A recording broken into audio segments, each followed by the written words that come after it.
Hello everyone, welcome to English classes with Sheetal Sharma. बच्चों, आज की वीडियो में हम प्रैक्टिस करने वाले हैं सेट 1 के सैम्पल पेपर की। इसका मतलब ये है कि मैंने आपके लिए सेट 1 में आने वाले सभी टॉपिक्स पर बेस्ड 20 MCQs कंपाइल किए हैं। तो इस वीडियो को ध्यान से देखिए और एंड तक ज़रूर देखिएगा, क्योंकि आप इससे ये चेक कर सकते हैं कि आपने सेट 1 की कैसी तैयारी की है और कितनी तैयारी की है। So let's start our discussion. First 3 questions are based on determiners. पहला क्वेश्चन है blank women can keep a secret. Options हैं few, a few, little, a little. अब देखो, वुमेन क्या है? काउंटेबल नाउन है, तो इसका मतलब लिटिल और ए लिटिल यहाँ पे आ ही नहीं सकते। और दूसरी बात देखिए, इस सेंटेंस में नेगेटिव सेंस कन्वे की जा रही है कि औरतें कोई भी राज की बात छिपा नहीं सकती हैं। तो नेगेटिव सेंस के लिए अ फ्यू यूज़ नहीं होता, इसके लिए यूज़ होता है few. So option a few is right.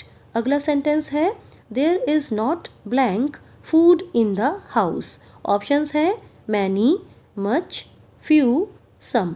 और फिर से देखो, फूड क्या है? काउंटेबल है या अनकाउंटेबल है? ये बात आपको ज़रूर ध्यान में रखनी है। तो बच्चों, फूड जो है वो अनकाउंटेबल नाउन है। अब देखो, यहाँ पर मैनी ये नहीं आ सकता। Next much, yes it is the right option. और आगे देखो, फ्यू जो है वो काउंटेबल नाउन के साथ यूज़ होता है और सम क्या है? पॉजिटिव सेंस में यूज़ होता है। तो यहाँ पर मैनी, फ्यू, सम ये नहीं आ सकते। यहाँ पर सही आंसर है option B, much.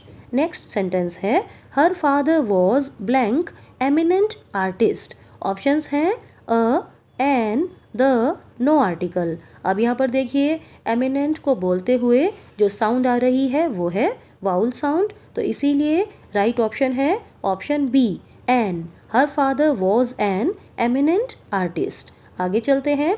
Next 3 questions are based on parts of speech. और क्वेश्चन है her pathetic story made me sentimental.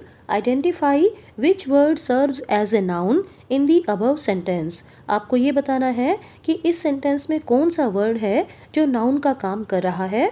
Options हैं मेड, पैथेटिक, स्टोरी, सेंटिमेंटल। बहुत ही इजी क्वेश्चन है बच्चों, और इसका सही आंसर है ऑप्शन सी, स्टोरी। क्योंकि देखो, बाकी वर्ड्स क्या काम कर रहे हैं?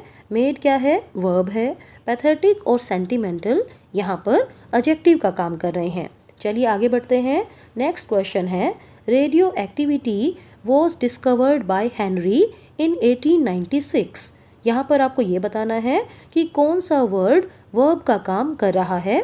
विच word serves as a verb in the following sentence. Okay, options देखिए, by, discovered, was, both B and C. ये भी बिल्कुल इजी क्वेश्चन है और इसका सही आंसर है option D, both B and C. क्योंकि देखो, वॉज क्या है? हेल्पिंग वर्ब है, और डिस्कवर्ड ये मेन वर्ब हो गई, तो दोनों ही वर्ड्स वर्ब का काम कर रहे हैं। आगे चलते हैं। Next question is I gave him a book. Identify which word serves as a pronoun in the above sentence. आपको बताना है इस सेंटेंस में कौन से वर्ड्स हैं जो प्रोनाउन का काम कर रहे हैं। ऑप्शंस हैं I, him, both A and B, neither A nor B. It's also a very easy question, और इसका सही आंसर है option C, both A and B. Next question है who is the poet of the poem a photograph. इस poem के poet कौन है? Finny Toulson, Jerly Toulson, Shirley Toulson, Jack Toulson. और इसका सही आंसर है option C, Shirley Toulson. Next is whom do the phrase all three refer to in the poem a photograph। इस poem में all three ये phrase किसको refer करता है? ऑप्शंस हैं the poet and her 2 girl cousins। Option B the poet's mother and her 2 cousin sisters। Option C the poet's mother and her 2 friends। Option D the poet's mother and her 2 aunts। और इसका सही answer है option B, ये फ्रेज use किया गया है poet की मदर और उनकी 2 कज़न सिस्टर्स के लिए। नेक्स्ट है whom do the author's grandmother feed on her way to home from school।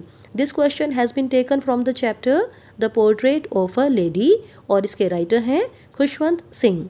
तो क्वेश्चन है कि ऑथर की दादी जब स्कूल से घर वापस आती थी तो वो किसको फीड करती थी? ऑप्शंस हैं sparrows, dogs, cows, none of these. और इसका सही आंसर है ऑप्शन बी, डॉग्स। स्पैरोज को वो फीड करती थी जब वो सिटी में रहने लग गई थी और गांव में वो डॉग्स को फीड करती थी। नेक्स्ट क्वेश्चन है what is not right about the physical description of the author's grandmother? Author की दादी की फिजिकल डिस्क्रिप्शन के बारे में कौन सी बात ठीक नहीं है?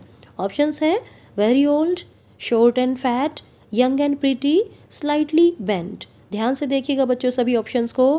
क्वेश्चन ये है कि ऑथर की दादी के फिजिकल डिस्क्रिप्शन के बारे में क्या चीज़ ठीक नहीं है। ओके, तो इसके हिसाब से देखिए ऑप्शन सी इज़ राइट, क्योंकि ऑथर की ग्रैंडमदर बहुत ज़्यादा ओल्ड थी, उनका कद छोटा था, वे फैट थी और थोड़ा झुककर चलती थी। लेखक को, राइटर को ये यकीन नहीं होता था कि वो कभी यंग और प्रीटी थी। So option C is right. अगला क्वेश्चन है for how many years did the narrator go abroad for further studies? Writer, narrator further studies के लिए कितने साल के लिए अब्रोड गए थे? ऑप्शंस हैं 2 years, 3 years, 4 years, 5 years। And the right answer to this question is option D, 5 years। चलिए आगे बढ़ते हैं। Next question is what was the name of the narrator's daughter in the chapter we are not afraid to die? इस चैप्टर में जो narrator हैं उनकी बेटी का क्या नाम था? ऑप्शंस हैं मैरी, जॉन, सुजैन, मिकी। और इसका सही आंसर है ऑप्शन सी, सुजैन, क्योंकि देखो मैरी नरेटर की वाइफ का नाम था, जॉन उनके बेटे का नाम था जो 6 साल का था और सुजैन उनकी बेटी का नाम था जो कि 7 साल की थी। और नरेटर 37 years ओल्ड बिजनेसमैन थे। नेक्स्ट क्वेश्चन की तरफ चलते हैं और नेक्स्ट क्वेश्चन है out of the following who said the following sentence we are not afraid of dying if we can all be together? ये बात किसने कही थी? ऑप्शंस हैं John, Mary, Suzanne, the narrator. और इसका सही आंसर है ऑप्शन ए, ये बात कही थी नरेटर के बेटे जॉन ने। अगला क्वेश्चन है the phrase wooden hulled beauty refers to? ये फ्रेज किस चीज़ के लिए यूज़ किया गया है? ऑप्शंस हैं their boat, their kitchen, their chairs, their table. ये फ्रेज यूज़ किया गया है नरेटर और उनकी वाइफ ने जो बोट बनाई थी उसके लिए। So option A, their boat is right और उनकी बोट का नाम था Wave Walker. Next question is who used to say the following lines it is no harm, pay no attention to it? ये बातें कौन कहता था? अब देखिए ये क्वेश्चन लिया गया है the summer of the beautiful white horse chapter से। तो उस चैप्टर में कौन कैरेक्टर था जो ये बात कहा करता था? ऑप्शंस हैं अरम, मुराद, अरक, अंकल खोसरो। बहुत ही इजी क्वेश्चन है और इसका सही आंसर है ऑप्शन डी, अंकल खोसरो। अब देखो जो ऑप्शंस दे रखे हैं उनसे हम कुछ पॉइंट्स रिवाइज कर लेते हैं। अरम कौन है? He is the narrator of this chapter. Mourad उसका कज़न है और अरक अंकल खोसरो के बेटे का नाम है। चलिए आगे बढ़ते हैं। Next question is who is the writer of the chapter the summer of the beautiful white horse? इस चैप्टर के राइटर का नाम बताना है आपको। ऑप्शंस हैं Marga Minco, Nick Middleton, Khushwant Singh, none of these. ध्यान से देखिएगा ऑप्शंस को और बिल्कुल अच्छे से आपको समझ में आ जाएगा कि इसका सही आंसर है option D, none of these, क्योंकि इस चैप्टर के राइटर का नाम है विलियम सेरोयन। ओके, चलिए आगे बढ़ते हैं। Next question is John Byro was an blank farmer. You have to fill in this blank. Options हैं Armenian, Assyrian, American, Chinese. John Byro एक फार्मर था, लेकिन क्या वो आर्मीनिया का रहने वाला था या फिर वो असीरिया का रहने वाला था या अमेरिका का या चाइना का? आपको ये बताना है। अब देखो आपको ये तो पता होगा कि ये स्टोरी 2 आर्मीनियन बॉयज़ के बारे में है और वो 2 बॉयज़ हैं अरम एंड मुराद। ओके, अब मैं आपको बताने वाली हूँ इस क्वेश्चन का आंसर और आंसर है option B, Assyrian. Now let's move on to question number 18 and the question is Which address does the narrator want to forget? Narrator कौन सा एड्रेस भूलना चाहती हैं? ऑप्शंस हैं Walnut Street number 46, Marconi Street number 47, Marconi Street number 46 and D option is Marconi Street number 45 and the right answer is option C Marconi Street number 46. Okay, आगे चलते हैं. Next question is what type of a woman was Mrs. Darling? Mrs. Darling किस तरीके की किस type की woman थी?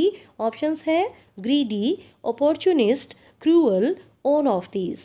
Yes, you are right. Option D is quite right. Mrs. Darling was a greedy, opportunist and cruel lady. और अब आता है last question and the question is where does the narrator go in search of her mother's belongings? Narrator अपनी mother की belongings को ढूंढने के लिए कहाँ पर जाती है? और ऑप्शंस हैं Poland, Holland, Scotland, none of these and the right answer is option B Holland. और यहीं पर हमारी सेट 1 के सैम्पल पेपर की डिस्कशन खत्म होती है. और अब जल्दी से कमेंट बॉक्स में मुझे ये बताइए कि आपने कितने क्वेश्चंस का सही आंसर दिया है. आज के लिए इतना ही. Thank you very much for watching this video.